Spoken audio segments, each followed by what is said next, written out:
Halo, selamat datang semuanya. Terima kasih sudah mampir. Dan sebelum masuk ke pembahasan, saya ingin disclaimer dulu di awal supaya kita semua enak dan tidak saling tuding-menuding. Saya buat video ini bukan karena saya merasa paling tahu atau paling suci. Namun karena belakangan ini saya lagi baca buku yang ditulis oleh Dr. Gabor Mate. Judul bukunya adalah In the Realm of Hungry Ghost. Dan jujur, izin.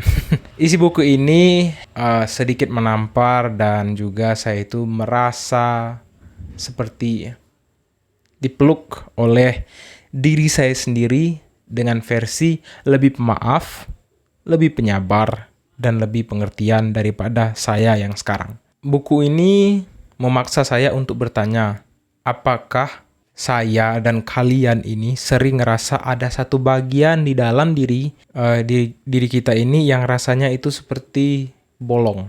Terus kalian coba isi bolong itu pakai sesuatu.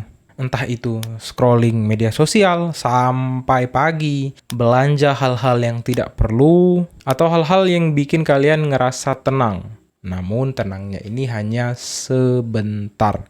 Tapi setelahnya kita malah merasa makin hampa. Dr. Gabor bilang, kita sering sekali ditanya, kenapa kalian kecanduan? Tapi di video ini saya pengen ngajak kalian buat ganti pertanyaannya, kenapa ada rasa sakit yang lagi coba kita pendam dan coba kita sembunyikan dari diri kita sendiri. Mari kita bersama-sama bedah dan pelajari akar masalah dari perspektif Dr. Gabor Mate dalam buku In the Realm of Hungry Ghost. Jadi teman-teman bisa berekspektasi dari video ini. Satu, kita akan mencoba untuk mengupas akar masalah dari adiksi itu sendiri, kenapa kita bisa kecanduan. Dan kedua, kita akan mencoba untuk menggali lebih dalam alasan sebenarnya akar masalah dari kenapa seseorang mencoba untuk membius dirinya sendiri dari perasaan yang sangat-sangat tidak mengenakan, entah itu dengan pornografi, rokok, narkoba, media sosial, binge eating, sampai mampus. Mari kita mulai. Bagian inti 1, mengenal the hungry ghost dalam diri kita. Mungkin kalian baru mendengar istilah hungry ghost atau hantu yang kelaparan. Ini sebenarnya diambil dari tradisi kuno yang dipakai Dr. Gabor Mate untuk menggambarkan kondisi kita saat lagi terjebak dalam siklus adiksi atau yang lebih kita kenal dengan istilah kecanduan. Saya ingin teman-teman coba untuk membayangkan ada satu sosok makhluk yang perutnya itu sangat besar, tapi lehernya sekecil pipet atau sekecil sedotan. Dia selalu lapar, dia makan terus, tapi makanan itu tidak pernah sampai ke perutnya karena lehernya itu terlalu sempit. Akhirnya, dia menderita karena rasa lapar yang tidak pernah tuntas. Saya merasa ini sangat-sangat relevan dengan tantangan zaman sekarang, di mana kita terus mencoba untuk memuaskan diri sendiri dengan mengkonsumsi sosial media, dengan bertambahnya batang rokok, dengan bertambahnya gelas minuman, dengan bertambahnya makanan yang makin hari ditawarkan makin banyak, cireng, seblak viral, bakso meledak, bakso beranak, corn dog, apalah itu pokoknya, mie rasa baru. Kita seakan terus ditawarkan untuk memenuhi nafsu, lapar, haus.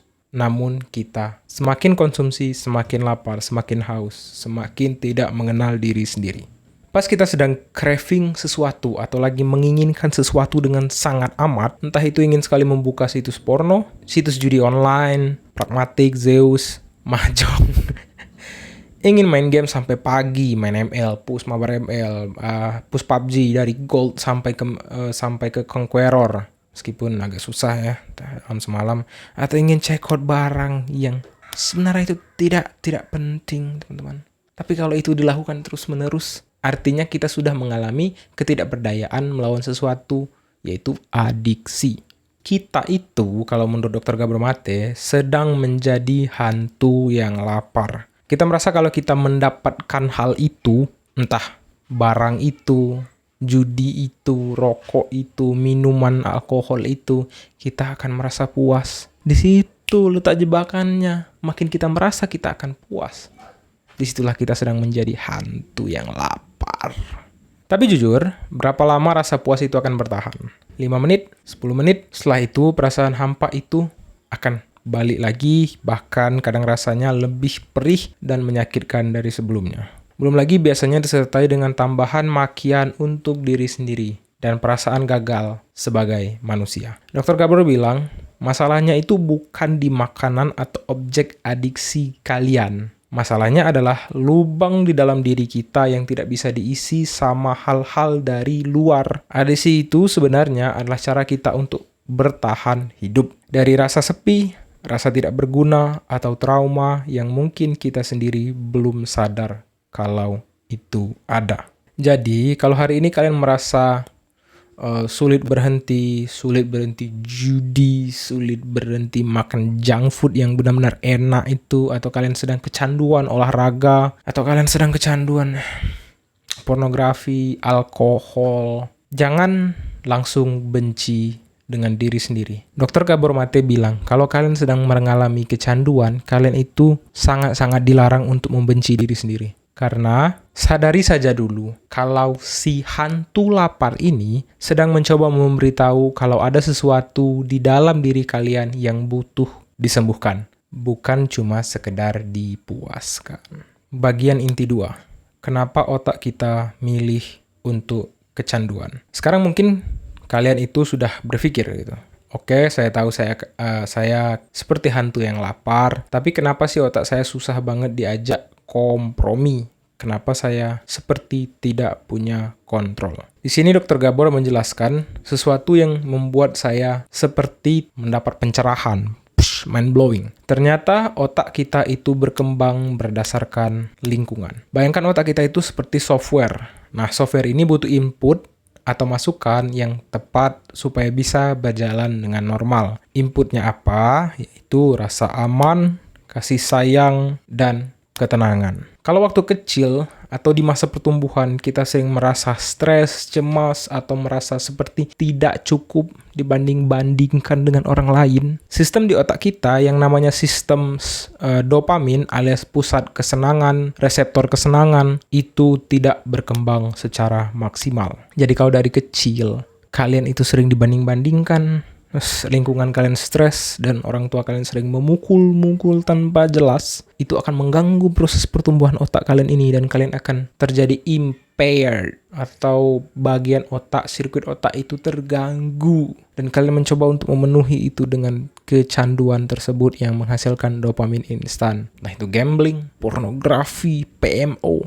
Nah, itulah akar masalahnya. Kekurangan atau terganggunya sistem perkembangan otak di masa kecil akan berdampak pada saat kita dewasa. Dan ini Dr. Gabor Mate bilang apa efeknya pas kita sudah dewasa. Kita jadi punya kekurangan bahan kimia alami buat merasa bahagia atau tenang. Akhirnya otak kita nyari jalan pintas dari lingkungan eksternal atau dari luar, entah itu lewat zat, lewat layar HP, atau perilaku impulsif lainnya. Dr. Gabor bilang, adiksi adalah upaya otak untuk mengobati dirinya sendiri. Jadi saat kalian merasa tidak bisa lepas dari adiksi itu, sebenarnya otak kalian lagi berusaha mencari cara supaya kalian tidak merasa sakit atau stres. Otak kalian cuma menginginkan kalian itu selamat dari perasaan tidak nyaman itu. Meskipun cara yang dipakai itu salah dan merusak. Sebenarnya susah ya, otak itu susah membedakan yang mana ancaman sebenarnya dan yang mana ancaman yang diciptakan oleh otak itu sendiri. Jadi tujuan otak itu sebenarnya mencoba membuat kita untuk tetap aman, namun dengan cara yang salah. Saya ingin kalian itu dengarkan baik-baik ini dan tolong diingat, ini pesan dari Dr. Gabor Mate. Dr. Gabor Mate menyampaikan bahwa ini bukan karena kalian lemah, bukan karena kalian itu tidak punya niat. Jadi mungkin ada teman-teman di luar sana yang sedang bertanya, kenapa ya saya ini susah sekali berhenti rokok, susah sekali berhenti minum-minuman alkohol. Dr. Gabor Mate menjelaskan, itu bukan karena kalian itu kurang niat. Mungkin kalian sudah mencoba untuk berhenti rokok 3 hari, tiba-tiba relapse lagi, merokok lagi. Ini bukan karena kalian itu tidak ada niat, niatnya udah ada, tapi karena sistem otak kalian yang lagi teriak minta tolong, dan selama ini cuma itu satu-satunya cara yang otak kalian tahu untuk membuat kalian merasa tenang. Jadi otak kita ini tidak bisa membedakan mana yang baik, mana yang buruk, mana yang akan berdampak positif, mana yang berdampak negatif. Kalau selama ini kalian itu tidak pernah merasa aman di lingkungan tempat kalian tinggal, maka itu akan membuat kalian lebih gampang kecanduan oleh rokok, karena rokok zat nikotinnya itu memberikan rasa tenang, aman, nyaman. Karena dulunya kita itu tidak pernah merasa aman di lingkungan sekitar, akhirnya itu ditawarkan oleh rokok. Dan misal kalian itu sudah merokok dari umur 10 tahun sampai sekarang, mungkin 2026 itu sekitar 16 tahun, otak kalian itu sudah terprogram bahwa kalau sedang tidak aman, sedang tidak nyaman, solusinya rokok. Dan itu sudah terjadi selama 16 tahun, jadi wajar, dan itu sudah menjadi brain circuit. Otak itu sudah mengasosiasikan rokok dengan aman, nyaman. Otak tidak peduli rokok ini berdampak apa, namun yang dia tahu adalah ini akan memberikan ketenangan dan ini akan memberikan rasa nyaman pada individu ini. Dan itu butuh waktu. Bukan kalian tuh nggak niat, tapi memang udah terprogram di otak ini. Bagian inti 3. Jadi, kita harus bagaimana? Kalau otak saya udah terlanjur seperti ini, apa saya selamanya akan terjebak? Dan jawaban dari Dr. Gabor Mate adalah tidak. Tapi jalannya memang tidak gampang. Dr. Gabor Mate menawarkan satu cara yang namanya compassionate inquiry. Intinya simple, tapi mulai jujur dengan diri sendiri. Pakai rasa sayang dan pengertian, bukan pakai kemarahan. Biasalah kalau kita kambuh atau relapse, atau terpuruk lagi, misalnya merokok lagi, udah berhenti seminggu tapi merokok lagi, kita akan maki-maki diri sendiri. Bangsat, saya memang sampah, saya tidak berguna, masa berhenti rokok saja tidak bisa, padahal sudah 1 bulan di tengah jalan, kok merokok lagi? Udah lama berhenti PMO lagi, udah lama berhenti alkohol lagi, sudah tidak pernah lagi menenangkan diri sendiri dengan belanja barang-barang tidak perlu di internet, tapi kok belanja lagi? Menurut Dr. Gabor Mate, kemarahan itu justru akan membuat si hantu lapar ini makin kuat. Makin kalian stres, makin otak kalian mencari dopamin buat menenangkan diri. Dan dopamin itu berasal dari PMO, excessive shopping, sosial media, rokok, alkohol, dan lain-lain.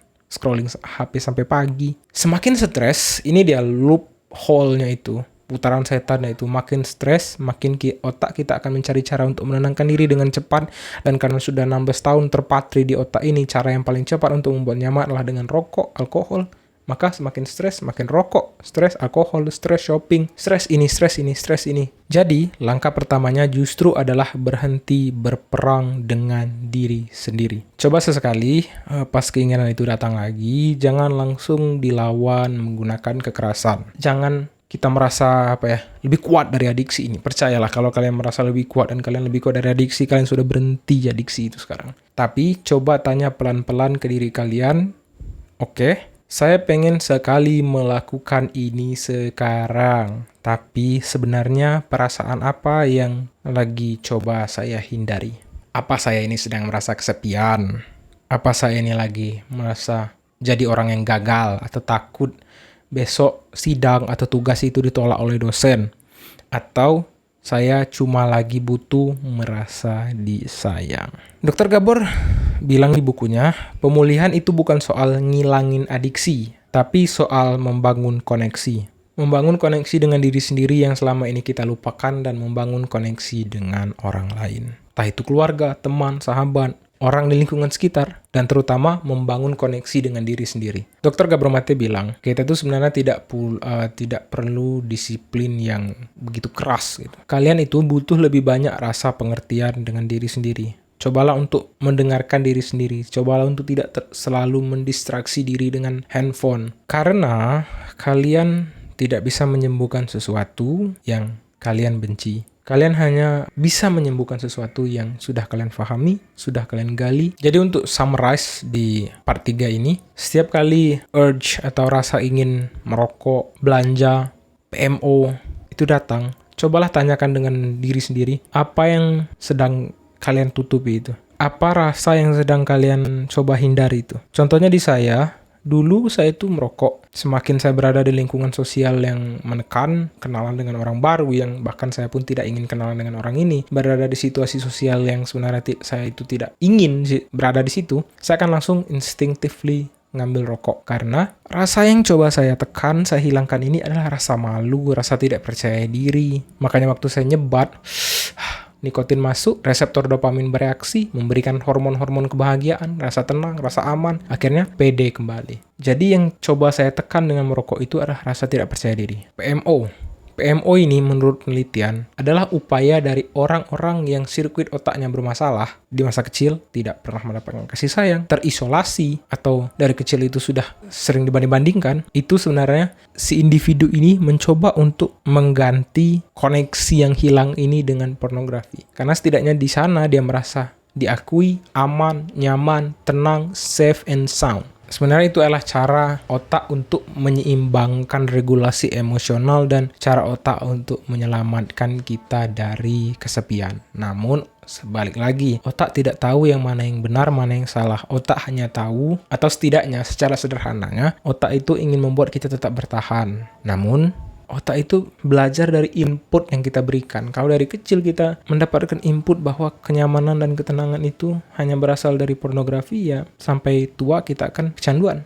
Atau dari kecil misal, ada anak yang terus ditekan emosionalnya dengan orang tua yang mengatakan bahwa semua yang terjadi di dunia ini, semua kegagalanku adalah karenamu, karena aku melahirkanmu, semua kesalahanku itu karenamu. Maka anak ini akan menginternalisasikan di otak itu dengan mengatakan bahwa ya saya tidak mampu, saya tidak cakap, saya tidak mampu untuk menyelesaikan ini. Akhirnya ia tumbuh menjadi orang yang tidak percaya diri. Fixed mindset. Orang-orang yang terkadang kita itu mikir, padahal hal ini sangat simpel, namun kau begitu cepat untuk menyerah. Karena dari kecil dia sudah mengasosiasikan dirinya sebagai orang yang tidak cakap. Karena otaknya belajar dari input yang dia dapatkan. Jadi sekali lagi, cobalah teman-teman, pertanyakan kepada diri sendiri, apa sebenarnya yang melatar belakangi saya ini susah untuk berubah?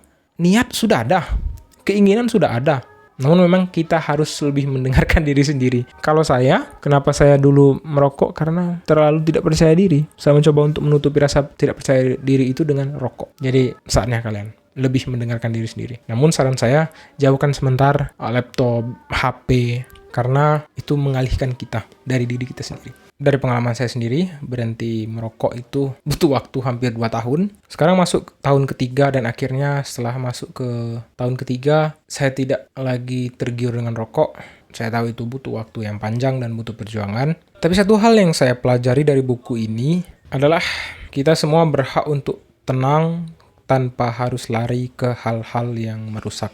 Entah itu rokok, entah itu PMO, entah itu alkohol, judi, impulsif buying, beli hal-hal trending padahal nggak pernah dipakai, scrolling HP sampai pagi, screen time 8 jam sehari. Meskipun mungkin ya video ini tidak menjawab semua pertanyaan, namun saya harap inti dari video ini adalah coba tanyakan kepada diri sendiri apa yang coba kalian tekan, perasaan apa yang sedang kalian tekan. Apakah kalian sedang merasa sepi, merasa tidak percaya diri, merasa tidak cakap, merasa gagal? Itu adalah akar dari adiksi. Dan kita akan menekan itu dengan kegiatan tertentu yang kita pilih. Merasa sepi, pornografi.